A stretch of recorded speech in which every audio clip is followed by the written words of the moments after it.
quand j'ai été appelée en équipe de France en Allemagne. Ça a été mon tout premier championnat d'Europe. Toute ma famille est venue.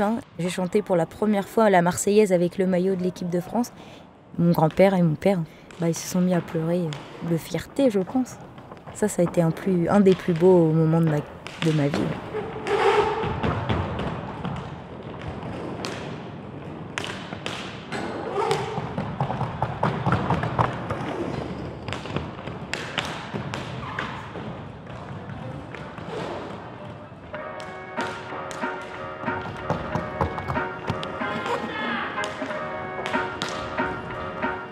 Nantes inspirante.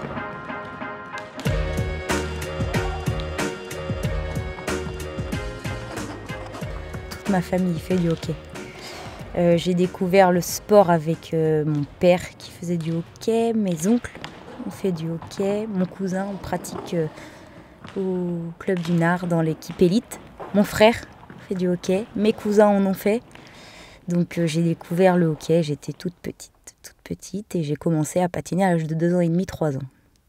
Je suis Maëva Manceau, je joue au club du Nantes Atlantic Rink Hockey depuis très longtemps. J'ai d'abord démarré à l'Asta et ensuite je suis venue très rapidement au Nard.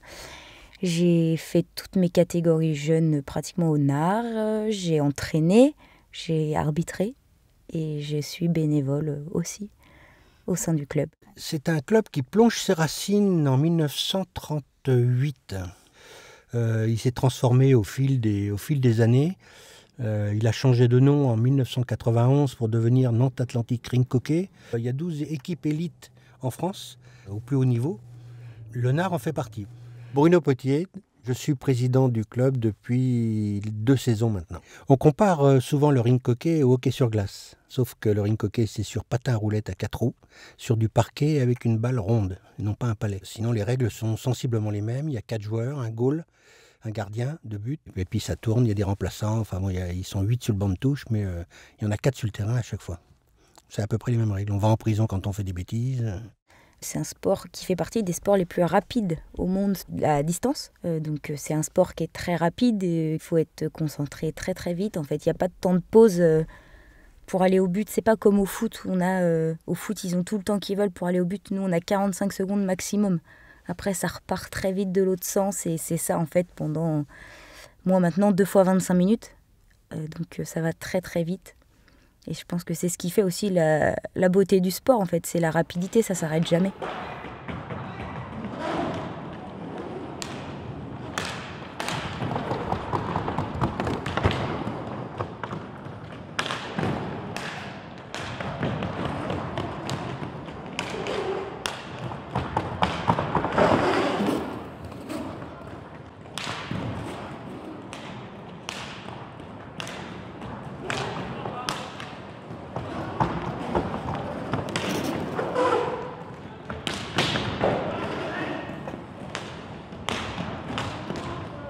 Ça donne une énergie, ça donne envie de venir. Enfin, quand je me lève le matin, je sais que je vais m'entraîner, je suis contente. Ça me défoule, ça procure plein d'émotions.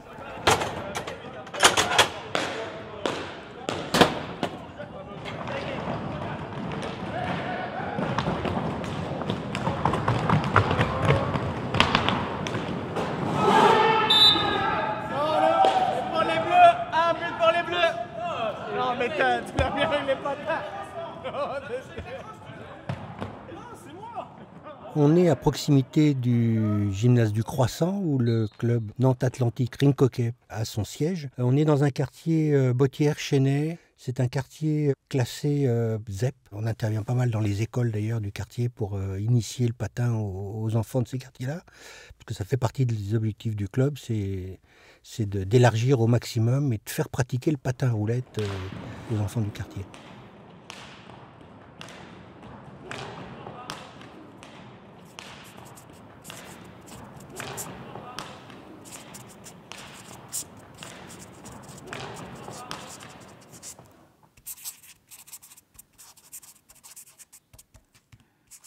Les jeunes patineurs qui prennent une licence signent une charte qui définit un certain nombre de règles, notamment celle du respect, que ce soit des autres joueurs, de l'adversaire, du partenaire, de l'arbitre, et tout ce qui tourne autour de cette notion de respect quand on fait du sport.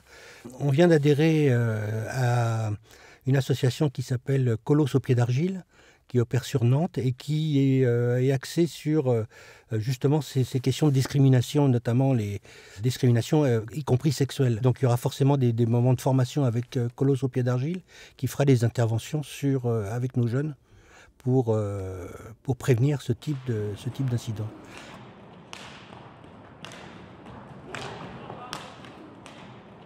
Il y a une sensibilisation en début de saison, parce que c'est un sport qui se pratique en mixité.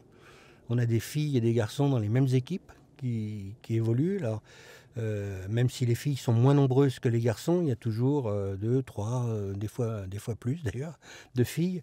Donc ça appelle forcément un travail de réflexion avec les joueurs, notamment avec les garçons, parce que jusqu'à un certain âge, on a une certaine égalité de niveau. Puis il arrive un moment où il y a un petit décalage qui s'opère avec les filles, quand ça approche des 14 ans par exemple. Donc il y a besoin de discuter et de travailler avec les jeunes pour accepter cette mixité. Donc ça ouvre plein de débats autour de ça. Oui.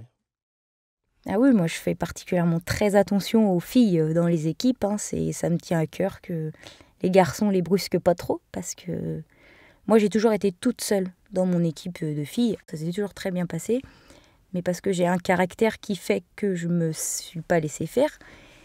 Parce que rendu, comme disait Monsieur Potier, vers 14-15 ans, c'est pas les âges faciles entre les garçons, les filles. Et je fais très attention à ce que les garçons soient corrects envers les filles, et l'inverse, parce que ça arrive aussi que ce soit les filles qui embêtent les garçons. Donc ouais, c'est très très important. Le rink hockey, c'est un sport collectif. Donc quand on est 4 sur le terrain et que, par exemple, il y a 2 filles, au bout d'un moment, on n'a pas le choix que de leur parler, que de leur faire des passes, que de jouer avec. Et si ça se passe pas, si ça se fait pas, il y a une mauvaise ambiance dans l'équipe et du coup, les résultats ne suivent pas. Enfin, ça engendre beaucoup de choses quand ça se passe mal. Quand ça se passe très bien, les résultats suivent, la bonne humeur, tout suit.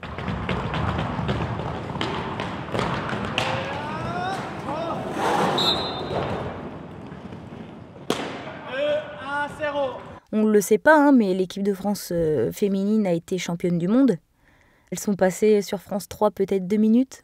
Alors elles sont championnes du monde, elles ont été vice-championnes du monde.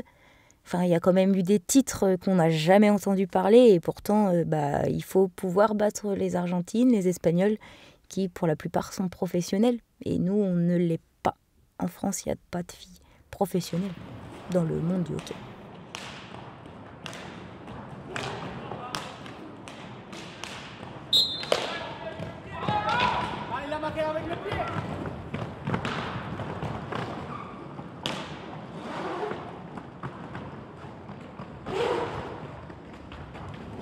C'est peu connu, c'est pas du tout médiatisé. C'est un sport qui mérite d'être vu.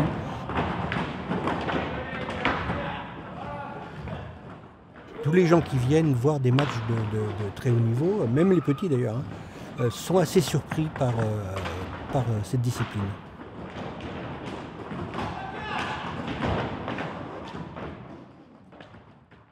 La priorité, c'est de retrouver un niveau de licenciés d'avant le Covid, parce que le Covid a fait des dégâts. On est en bonne voie, on n'est pas déçus. On a une 50aine d'enfants en école de patinage, qui ne nous était pas arrivé depuis un petit moment. Et le maintien de notre N1 élite au plus haut niveau. Cette année, on se retrouve en position plutôt en bas de tableau. Donc dans les années à venir, l'objectif, c'est de remonter en milieu de tableau pour finir en haut de tableau dans les 3-4 prochaines années et de retrouver du coup la compétition à l'échelle européenne. J'ai envie dans l'avenir de développer le hockey féminin, que on intègre une équipe de N1 féminine aussi et qu'on joue dans le plus haut niveau. Le hockey féminin, ça me touche particulièrement. Pour découvrir tous les épisodes de Nantes Inspirante, abonnez-vous sur Apple Podcast, Deezer, Spotify ou Google Podcast.